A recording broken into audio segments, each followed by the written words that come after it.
خلاص داخلين على المدارس وكل سنة وانتوا طيبين. بتحتاري تعملي لأولادك سندوتشات ايه وبتبقي مش عارفة، عايزة تعملي أفكار، عايزة تعملي حاجة جديدة وفي نفس الوقت مش عايزة تقومي تعملي كل يوم حاجة شكل.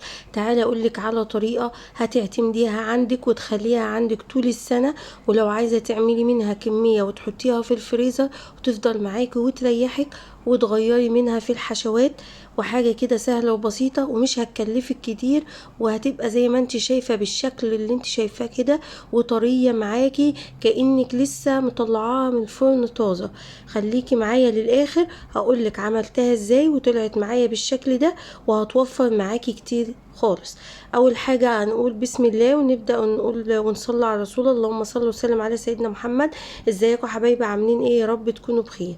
طبعا بنحتار زي ما قلنا، عايزين نعمل حاجات مختلفة وبيحيرونا، فانا هقولك على طريقة بمكونات بسيطة. اول حاجة معايا كيلو دقيق، معايا معلقتين لبن بودر، كيس خميرة، وربع كوباية زيت، ومية للعجن. حاجة بسيطة خالص واكيد موجودة عندك وعند اي حد في البيت. اول حاجة هجيب طبق فاضي وهنزل بالاول بالخميرة عشان انشطها كده الاول، وبعد كده هنزل بمعلقة سكر. وطبعا زي ما احنا عارفين في اول الدراسة كده بيبقى لسه الجو حر، فمش هتاخد معايا وقت في التخمير وهتعمل على طول. اول حاجة هنشط الخميرة زي ما انت شايفة كده، هديها تقليبة كويسة لحد ما تدوب كده وتبدأ تعمل معايا فقاعات كده، يبقى هي كده نشطة معايا. تمام، اهو هقلبها بس كويس. تمام، اه. بعد كده بقى هنزل بيه ربع كوباية زيت، ويفضل يكون زيت من اللي فاتح عشان ما يبقاش له ريحة، ومعلقتين لبن بودر. حابة تستغني عنهم مفيش مشكلة. عندك لبن من اللي هو الحليب وتعجني بيه بدل المية برضو مفيش مشكلة. عايزة تعلي القيمة بتاعتها الغذائية وتحطي فيها الحاجات دي زي الفل مفيش اي مشكلة. وبعد كده هنزل بيه الدقيق. بس هنا انا عاملة حاجة اقتصادية وسهلة، وعشان لو حبيتي تعمليها عجبتك وكررتيها تاني ما تبقاش مكلفة بالنسبة لك. حتى الحشوة بتاعتها هتبقى بسيطة خالص، وبأي حاجة موجودة عندك في البيت واي حاجة ولادك يحبوها ممكن تدخليها فيها عادي. هنا ببدأ بقى اعجن زي ما انت شايفة كده، وطبعا هحتاج مية، فالمية مش هنزل مرة واحدة بيها، لا هنزل على فترات علشان برضو ايه، لو كده خلاص ما يبقاش عمل معايا ويمسك ويلزق كده في ايدي. تمام، وطبعا كل دقيق بيختلف عن التاني.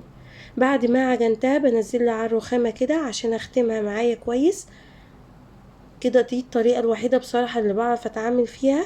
وعندك عجان مفيش اي مشكلة، تعملي كل الخطوات دي مع بعض وتسيبي العجان يعجنها لحد ما تتماسك معاكي. ببدأ هنا اختمها كويس، وبعد ما بخلص خالص والمها كويس بختبرها، باخد حتة منها كده، لقيتها قطعت معايا يبقى لسه عايزة تختم تاني، لقيتها خلاص واتفردت كده ومفيش اي حاجة، يبقى خلاص العجين كده تمام.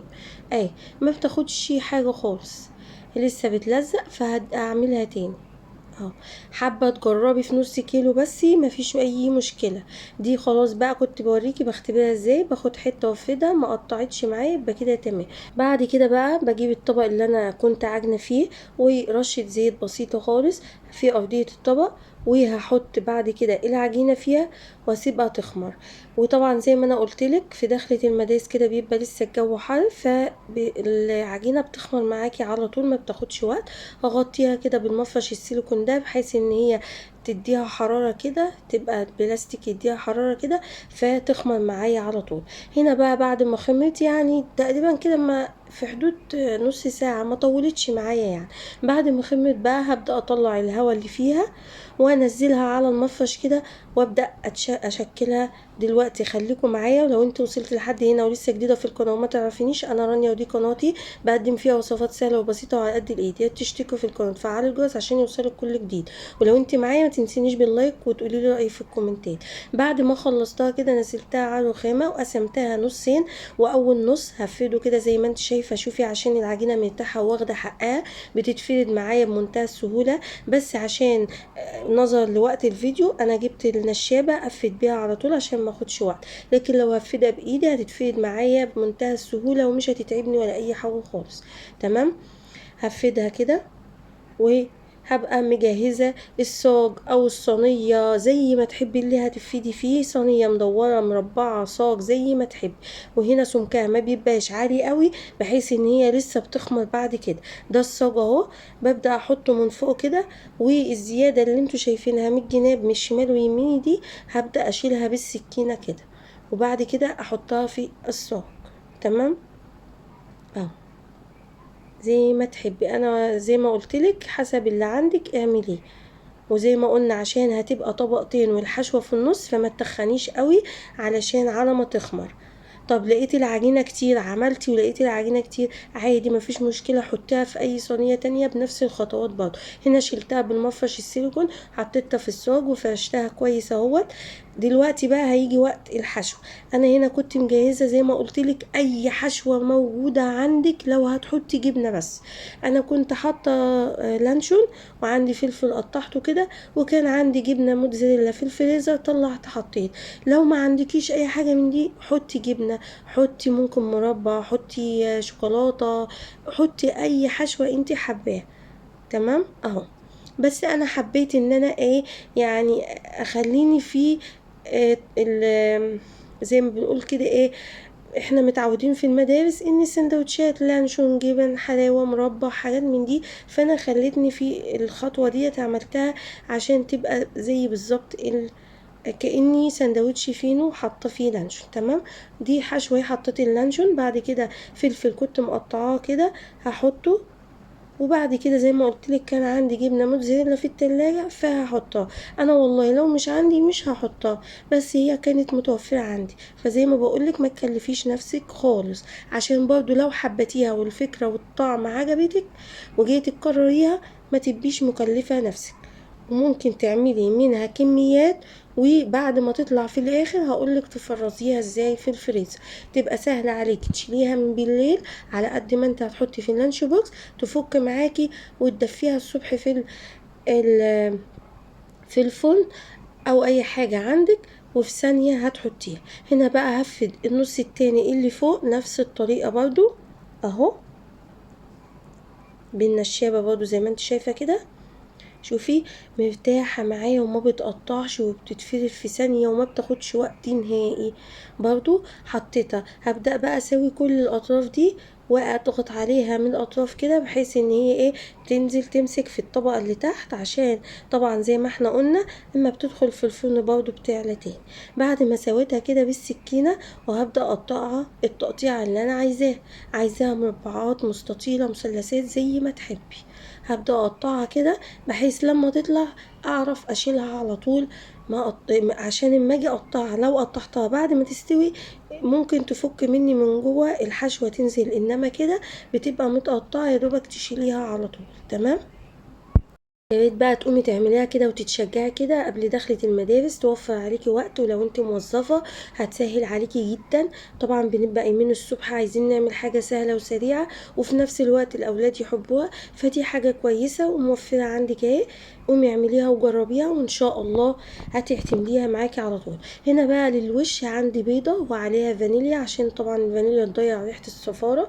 يعني انا لما حطيتها والله يا جماعة مفيش ريحة زفارة فيها اي خالص خالص اهي، وبتدينا لون كده وبيبقى شكلها تحفة. ببدأ اقلبها كويس مع الفانيليا، وبفرشة عندي سيليكون كده هبدأ امشي على العجينة من فوق. تمام اهو. لو عجبتك بقى الطريقة ما تنسيش تعملي لي لايك وتقولي لي رأيك في الكومنتات، وتوزعيها كده بالفرشة. وعايزه اقولك ان الطريقه دي ممكن تعتمديها معاكي في اي حاجه، طالعه رحله، طالعه مصيف، في المدارس، في اي اوقات انت تحبيها وعايزاها سهله معاكي وتاخديها معاكي في طريق طويل او سفر. بصراحه تحفه. هنا بقى كنت بحط على الوش سمسم، حابه تحطي ماشي، مش عايزه براحتك خالص. وهبدا ادخلها في الفرن على الشبكه في النص كده، واسيبها مع نفسها براحتها بقى تستوي من تحت. ولو الفرن بتاعك زي بتاعي، اول ما تستوي من تحت اطفي عليها وايدي لها الشوايه تاخد لون. لو انت معاكي الاتنين بيقيدوا مع بعض خلاص مفيش مشكله. هنا بقى بعد ما طلعت ما شاء الله ما شاء الله بجد حاجه في منتهى الجمال، طريه جدا، كانك بصي بتاكلي عيش فينو جايباه من بره، طريه خالص ومش ناشفه ولا معجنه ومستويه من جوه، وحاجه في منتهى الجمال. بس عايزه اقولك على حاجه، اول ما تطلعيها كده لو عندك بخاخ كده نضيف بتستعمليه للمطبخ، او ممكن بالفرشة كده حاجة بسيطة كده مية تبخيها على وشه وتغطيها بالمفرش السيليكون او بفوطة كده حوالي ربع ساعة بس على ما السخونية تهدى فيها، عشان تحتفظ بالطراوة اللي انت شايفاها فيها دي اهو. ودي الحشوة من جوه، والله والله يا جماعة طعمها تحفة ومش معجنة ولا اي حاجة. يلا بقى قومي اعمليها كده قبل المدارس وتشجعي واعمليها وان شاء الله هتعجبك. متنسيش تقوليلي رأيك في الكومنتات، واستنوني في وصفة جديدة سهلة وبسيطة وعلى قد الايد. وحبيت بس بصي بوريكي التفاصيل اللي فيها تحفة تحفة بجد، وطعمها بقى كمان تحفة اهو.